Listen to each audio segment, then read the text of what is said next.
ये है खबरों की खबर और आप देख रहे हैं खबरों की खबर टीवी। जैसा कि आप जानते हैं कि संयुक्त संसदीय समिति जेपीसी ने वक्फ संशोधन विधेयक 2024 पर विचार मांगे हैं।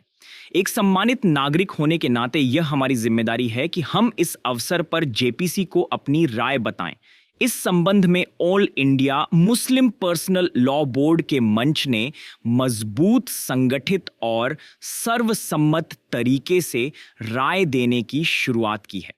अपनी धार्मिक, शरीयत एवं व्यक्तिगत जिम्मेदारी समझते हुए अपनी राय अवश्य भेजें।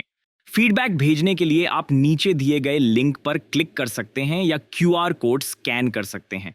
यदि लिंक काम नहीं करता है तो लिंक को कॉपी करके गूगल क्रोम में पेस्ट करें।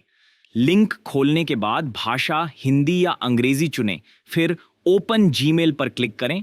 जीमेल में रिप्लाई खोलने के बाद सेंड बटन पर क्लिक करें और रिप्लाई जेपी को भेज दिया जाएगा।